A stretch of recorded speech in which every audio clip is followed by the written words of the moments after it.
नमस्कार, मैं डॉक्टर पूनम जायसवाल। आज का टॉपिक है टाइप्स ऑफ फॉसिल्स। फॉसिल्स कितने तरह के होते हैं। सबसे पहले देखते हैं फॉसिल्स कैसे बनते हैं और क्या प्रक्रिया होती है। उन्हीं के आधार पर यह तय होता है कि फॉसिल का जो टाइप है, वो प्रकार है, वो किस तरह का होगा। फॉसिल्स को उनके बनने के प्रोसेस के अनुसार ही इसको अलग अलग टाइप्स में डिवाइड किया गया है। मुख्य रूप से दो तरह के टाइप्स बनते हैं। पहला है बॉडी फॉसिल्स एंड दूसरा है ट्रेस फॉसिल्स। बॉडी फॉसिल्स वो होते हैं जिससे पूरी बॉडी प्रिजर्व होती है, बॉडी का कुछ पार्ट प्रिजर्व होता है या फिर उसके कुछ रिमेन्स उसके केमिकल फॉर्म में या स्ट्रक्चरल फॉर्म्स में प्रिजर्व होते हैं।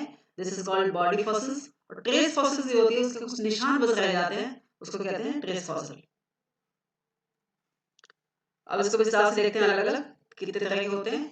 बॉडी फॉसिल्स जो होते हैं they are remains of actual organism. जो एक्चुअल ऑर्गेनिज्म होता है उनके रिमेन्स होते हैं, ये अवशेष होते हैं। Normally only the hard skeleton is preserved. जो शेल या बोन इस तरह के जो हार्ड टिश्यू होते हैं, हार्ड स्केलेटन होता है, वही प्रिजर्व होता है। जबकि जो सॉफ्ट टिश्यू होते हैं जैसे कि स्किन, मसल्स, ऑर्गन, ये सभी धीरे धीरे डिकम्पोज हो जाते हैं डेथ के बाद। जो एनिमल्स ऐसे होते हैं जिनका स्केलेटन बहुत वीक होता है, जैसे कि इंसेक्ट, श्रिम्प इत्यादि जो होते हैं, ये आसानी से प्रिजर्व नहीं होते क्योंकि ये आसानी से डिकम्पोज हो जाते हैं, इसलिए इसके रिमेन्स नहीं रह जाते, उनमें हार्ड टिश्यू नहीं पाई जाती। Animals that lack a skeleton, जिसमें स्केलेटन नहीं पाया जाता, कठोर टिश्यू नहीं पाया जाता, वो रेयरली फॉसिलाइज, बड़ी मुश्किल से फॉसिलाइज होते हैं या फिर बिल्कुल ही नहीं हो पाते। और there are following types of fossils. ये कौन कौन से हैं इसको हम अलग से देखेंगे। सबसे पहले है कंप्रेशन। कंप्रेशन क्या होता है? This is the most common fossil form specially in plants. Plants में ज्यादा होते हैं क्योंकि प्लांट के टिश्यू ज्यादातर एनिमल से कठोर होते हैं। The organism is slowly compressed between sediment layer. यहाँ पर जो ऑर्गेनिज्म होता है, जो प्लांट होता है या कुछ एनिमल्स भी होते हैं, जो कि जो रॉक सेडिमेंट्स होते हैं उनके बीच में ये कंप्रेस्ड हो जाते हैं, दब जाते हैं। और उसकी वजह से सम और entire original organism left behind as imprint. और ये उन सेडिमेंट्स के बीच में छप जाते हैं, या तो पूरा ऑर्गेनिज्म या फिर उसका कुछ हिस्सा उसमें छप जाता है। फॉसिल्स होते हैं या ऑफन डिस्टॉर्टेड, जैसे कि कोल में हम आइडेंटिफाई नहीं कर सकते ये कौन से प्लांट का फॉसिल है। कोल इज अ फॉसिल, लेकिन ये कौन से प्लांट का है, किस ऑर्गेनिज्म का है, ये हम नहीं बता सकते। तो ऐसी कौन सी प्रक्रिया होती है जिसकी वजह से कंप्रेशन फॉसिल्स बनते हैं, ये जैसे कोल बनते हैं। जैसे कि कॉम्बिनेशन ऑफ फॉलन वेजिटेशन, जो वेजिटेशन वहां पर पहले कभी थी वो गिर गई, नष्ट हो गई। वहां पर हाइपोक्सिक यानी कि एनारोबिक कंडीशन थी, ऑक्सीजन प्रेजेंट नहीं थी, स्वैम्प थे, दलदली था। तो उसमें जो वेजिटेशन वहां पे थी, जो जो खत्म हो गई, वो स्लज के फॉर्म में रहती है। और वर्टिकल कंप्रेशन की वजह से, वर्टिकल जो प्रेशर पड़ता है उसके ऊपर ऊपर से दबाव पड़ता है, वो लगभग 300 मिलियन ईयर्स तक ये स्थिति रही, तब जाकर वो कोल के फॉर्म में कन्वर्ट हो गए। एंड इसका मतलब है कोल इज अ फॉसिल। इसका एक एग्जांपल ये रहा, compression fossil of a pre historic moth. Pre historic moth कैसे होते थे उसका एक कंप्रेशन फॉसिल का एक एग्जांपल है। यहाँ पर एक हल्की सी आउटलाइन रॉक के ऊपर जो सेडिमेंट्स है उनके ऊपर ये छपी हुई दिखाई दे रही है आपको। This is the compression fossil. इसमें बहुत सारे सब टाइप्स होते हैं, मुख्य रूप से दो मैं यहाँ बता रही हूँ आपको कौन कौन से होते हैं। First is compaction fossil. Compaction मतलब, कॉम्पैक्ट आप समझते हो, कॉम्पैक्ट मतलब होता है कि दबाव हो जाना दो तरह से बीच में, और बीच में वो कोई प्रेस हो जाना किसी चीज का, दो लेयर्स के बीच में। इसमें है that has less flattening and distortion. इसमें डिस्टॉर्शन कम होता है। एंड थ्री डायमेंशनल जो स्ट्रक्चर होता है वो इज पार्टली ऑब्जर्वेबल। उसका थ्री डायमेंशनल स्ट्रक्चर हमें दिखाई दे सकता है।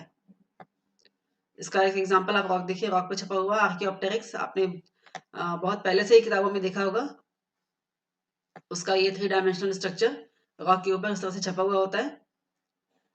जो कंपैक्शन होता है आर रेयर अमंग्स क्रस्टेशियंस, क्योंकि उसके सॉफ्ट टिश्यू होते हैं, कार्टिनस लेयर्स होती हैं उसमें, वो आसानी से प्रिजर्व नहीं होती।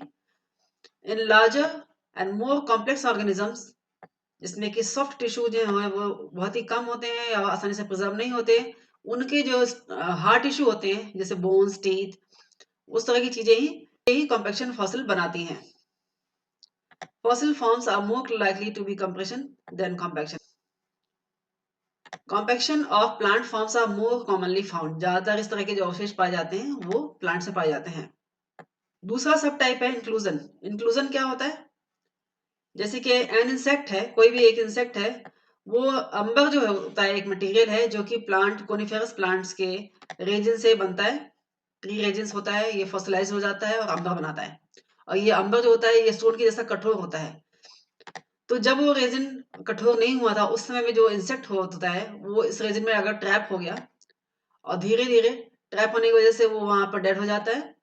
और धीरे धीरे जब ये जो रेजिन है ये कठोर होने के बाद अंबर बना लेता है तो वो उसी में लॉक्ड रह जाता है, उसी में पैक रह जाता है उस मटेरियल के अंदर। And this type of fossil is called as inclusion. यहाँ पर आप चित्र में देख सकते हैं, this is amber and this is the insect trapped in amber. जो सेकंड टाइप का फॉसिल है परमिनरलाइजेशन एंड पेट्रीफैक्शन भी कहते हैं इसे। और ये कैसे होता है? Result of the replacement of original remains. जो प्लांट वहां हुआ करता था कभी, उसके जो ओरिजिनल रिमेन्स है वो वहां से उसके बदले जो स्पेसिफिक कुछ मिनरल्स होते हैं वो वहां डिपॉजिट हो जाते हैं और इस प्रक्रिया को मिनरलाइजेशन भी कहते हैं। मुख्य रूप से carbon, calcium carbonate, silicon dioxide, iron sulphide, iron carbonate और कैल्शियम फॉस्फेट ही वहां पर डिपॉजिट होते हैं। और जैसे ही वो टिश्यू डेड होता है जो सॉफ्ट टिश्यू होते हैं वो डिजॉल्व हो जाती हैं और जिसकी वजह से जो गैप बनता है वहां पर ये मिनरल्स इकट्ठे हो जाते हैं और एक तरह से स्टोन जैसा स्ट्रक्चर बनाते हैं, पथरीला हो जाता है वो। जैसे आप एग्जांपल देख सकते हैं, एरिजोना में जो पेट्रीफाइड फॉरेस्ट है, यहाँ पर ये ट्रीज के रिमेन्स हैं और इसमें कोई सॉफ्ट टिश्यू नहीं बची है। और ये कैल्शियम कार्बोनेट और दूसरे मिनरल्स के जो डिपॉजिट हैं वो एक ट्री के जैसी संरचना में उसी के फॉर्म में वहां पर डिपॉजिट हो जाते हैं, इकट्ठे हो जाते हैं। तीसरा टाइप का फॉसिल है कास्ट एंड मोल्ड्स। ये कास्ट एंड मोल्ड क्या होता है? A mould fossil is the equivalent of a plaster cast mould of a wax model. Wax की मूर्तियां बनाने के लिए जैसे कास्ट एंड मोल्ड तैयार किए जाते हैं उस तरह का है इसमें। If then organism becomes trapped in sediment, soft tissue तो डिके हो जाते हैं। कोई एनिमल जो है वो अगर मरने के बाद सेडिमेंट्स में ट्रैप्ड हो जाता है तो सॉफ्ट टिश्यू नष्ट हो जाते हैं उसके, लेकिन decomposition of the hard tissue जैसे टीथ, शेल, ये कैरापेसेस, बोन्स इत्यादि ये बहुत ही धीमी गति से डिकम्पोज हो जाते हैं और ये उसी में दबे रह जाते हैं।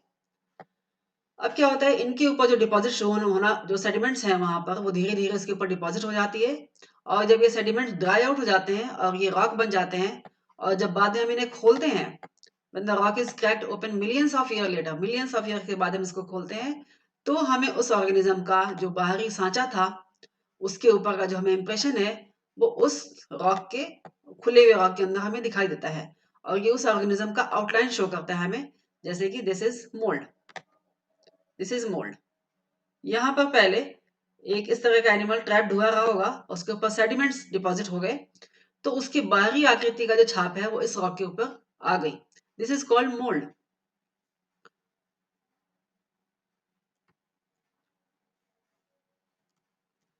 इसी तरह से कास्ट फॉसिल क्या होता है? Cast fossil is equivalent to the liquid porcelain poured into plaster cast mould. Plaster का कोई कास्ट मोल्ड है, सांचा है, उसके अंदर हम लिक्विड पोर्सलिन को डाल देते हैं तो क्या होगा, उसका जो स्ट्रक्चर है अंदर की तरफ, उसके शेप उस लिक्विड में धीरे धीरे सूखने के बाद, ठंडे होने के बाद या फिर सॉलिड होने के बाद हमें दिखाई देता है। This is called cast. जैसे जैसे धीरे धीरे डिकम्पोज होता जाता है लेकिन जो ऊपरी की उसका शेल था, जो रॉक शेल था उसका, उसमें उस ऑर्गेनिज्म का, क्योंकि डिकम्पोजिशन बहुत ही स्लो हो रहा है और या फिर मिनरलाइजेशन प्रोसेस हो रही है, तो उसके शेप में वो इकट्ठा हो जाता है। This process is same as petrifaction. Petrifaction में जैसे क्या था, प्लांट में आपने देखा एरिजोना पेट्रीफाइड फॉरेस्ट की तरह, उसमें मिनरल्स डिपॉजिट होने के बाद जो सॉफ्ट टिश्यू थे उसके बदले मिनरल्स इकट्ठे होने की वजह से उसी प्लांट का सांचे, उसी शेप का, उसी स्ट्रक्चर का सांचा जो है वो सेव हो जाता है, रह जाता है। यही प्रक्रिया बिल्कुल कास्ट फॉसिल में भी होती है। वो वहां पर मिनरेशन की प्रक्रिया धीरे धीरे होती है, वो जो रॉक के सांचे के अंदर वो उसका ऑर्गेनिज्म का डिपॉजिट इकट्ठा होता जाता है और इस तरह से पेट्रीफैक्शन की क्रिया की तरह ही यहाँ पर वो फॉसिल प्रिजर्व हो जाता है। This is the example cast fossil of whelk. Giant whelk morphology in 3 dimensional structure यहाँ पर प्राप्त होती है क्योंकि वो जो स्ट्रक्चर था रॉक का, जो सेडिमेंट का जो खूब भाग था वो खोखला था और वहां पर उस ऑर्गेनिज्म का डिपॉजिट इकट्ठा हुआ है। एक कास्ट जो होता है, a cast always has a mould. Cast and mould एक दूसरे के अपोजिट होते हैं, कॉम्प्लीमेंट्री होते हैं। कास्ट होगा तो ही मोल्ड बनेगा, मोल्ड होगा तो ही कास्ट बनेगा। और ये बहुत ही मिलियन ऑफ ईयर्स में इकट्ठे होते हैं, प्रिजर्व होते हैं। Next example is chemical fossils या कीमो फॉसिल्स जिसको कहते हैं। Sometimes as in case of carbonisation, carbon की जो प्रक्रिया होती है बनने की, जैसे कि कोल बनने की जो प्रक्रिया होती है, where all other chemical traces slowly disappear, दूसरे सारे केमिकल जो कंपोनेंट्स होते हैं ऑर्गेनिज्म के वो नष्ट हो जाते हैं और सिर्फ एक थिन लेयर कार्बन की रह जाती है। और इस फिनोमेनन को कहते हैं कार्बन फिल्म फॉसिल या फाइटोलिम भी कहा जाता है इन्हें। और ये देखने में कैसे होते हैं? It looks like a careful black and brown tracing of original organism, जैसे ट्रेसिंग पेपर पर किसी का छाप ले लिया जाता है, इस तरह का हमें ये दिखाई देता है। और ये हमें 2 डायमेंशनल फिल्म के रूप में मिलती है ये चीजें जो कीमो फॉसिल्स होते हैं। In fact any organic molecule left behind, जो भी किसी ऑर्गेनिज्म का डेड होने के बाद, डिकम्पोज होने के बाद जो भी ऑर्गेनिक मॉलिक्यूल वहां रह जाता है, वही हमें ये सबूत देता है कि वहां पर वो ऑर्गेनिज्म, उसके कंपोनेंट्स में क्या क्या प्रेजेंट थे। And these are preserved as chemical fossils. दूसरा जो टाइप था, ये सारे एग्जांपल अभी तक बॉडी फॉसिल्स के थे। अब है ट्रेस फॉसिल। ट्रेस फॉसिल मतलब होता है सिर्फ निशान, इसको बोलते हैं ट्रेस फॉसिल्स। और इसको इक्नो फॉसिल्स भी बोलते हैं। और ये एक्चुअली क्या हमें सबूत देते हैं, किस बात का सबूत देते हैं? Trace fossils are various tracks, उनके पदछाप, ट्रेल्स, जहां वो चला करते थे कभी, उनके जैसे रेंगने वाले ऑर्गेनिज्म होते हैं वो जमीन पे छाप छोड़ जाते हैं, दैट इज ट्रेल्स। एंड बरोज, जैसे कि चूहे, बिल जिसको बोलते हैं, bill. They range from worm, जो छोटे छोटे कीड़े मकोड़े, उनके बरोज से लेकर डायनासोर्स के फुटप्रिंट्स तक ट्रेस फॉसिल्स पाए जाते हैं। और ये हमें जो सूचना देते हैं, जिसके बारे में हमें जानकारी देते हैं, वो एनिमल के स्ट्रक्चर के बारे में नहीं देते, जबकि एनिमल के बिहेवियर के बारे में देते हैं कि वो कैसे चलते थे, कहाँ रहते थे, किस तरह रेंगते थे इत्यादि। एनाटॉमिकल फॉर्म के बारे में भी कुछ नहीं बता सकते। For example we can learn how animals moved और फेड, ये कैसे मूव करते थे, क्या खा, किस तरह से खाते थे, इनके बारे में हमें ये बताते हैं। इसके 4 सब ग्रुप्स हैं। पहला tracks. Tracks are actually footprints, जिसको हम पद छाप कहते हैं, वो होते हैं फुटप्रिंट्स। इसके पॉ प्रिंट्स, पंजे के छाप होते हैं, या फिर क्लॉज जो होते हैं, क्लॉ मीन्स होता है पंजा, उनके छाप होते हैं। और ये बिकम कवर्ड विथ सेडिमेंट्स, ये काफी सालों के बाद, मिलियंस ऑफ ईयर के बाद सेडिमेंट से कवर हो जाते हैं, before they washed away by rain और वेव। जो जो ऑर्गेनिज्म था, उसके जो टिश्यूज हैं वो रेन के साथ या वेव के साथ नष्ट हो जाते हैं, जबकि उनकी छाप उस सेडिमेंट पर, उस रॉक पर रह जाती हैं। जैसे कि एग्जांपल टायरेनोसोरस रेक्स का एग्जांपल यहाँ पर आपने बहुत बार देखा होगा। This is the footprint of tyrannosaurus, ये डायनासोर्स की एक प्रजाति है। उसी तरह ट्रेल्स क्या होते हैं? Trails are not usually made by feet, इनपे पैर से नहीं बनते, जबकि जैसे कि या फिर ये टेंटिकल से बनते हैं, या फिर जो क्रॉलिंग पैटर्न होता है, जैसे कि रेंगने वाले सांप, गिरगिट, या वर्म्स, इनके जो जमीन पे निशान बन जाते हैं चलने के बाद, दीज आर कॉल्ड ट्रेल्स। इसी तरह से कोपोलाइट्स क्या होते हैं? ऑर्गेनिज्म का, एनिमल्स का जो सॉलिड एक्सक्रीटा होता है, जो फीसेस होता है, which actually contains difficult to digest remnant of meals, जो वो भोजन करते थे उसके बारे में ये हमें बता सकते हैं। द फर्स्ट कॉपोलाइट्स आर यूजुअली पेट्रीफाइड्स, ये पेट्रीफाइड भी हो सकते हैं या कास्ट के रूप में या फिर मोल्ड के रूप में अभी तक प्राप्त होते हैं। Last is gastroliths. Gastrolith, lith means होता है स्टोन, गैस्ट्रो मीन्स डाइजेशन, खाना, भोजन से रिलेटेड है ये। These are stones swallowed by certain animals to aid digestion. ये अगर रिमेन्स कहीं मिल जाता है तो इसको, इस तरह के रिमेन्स को कहते हैं गैस्ट्रोलिथ्स। धन्यवाद, आशा करती हूँ आपको टॉपिक समझ में आ गया होगा। Thank you.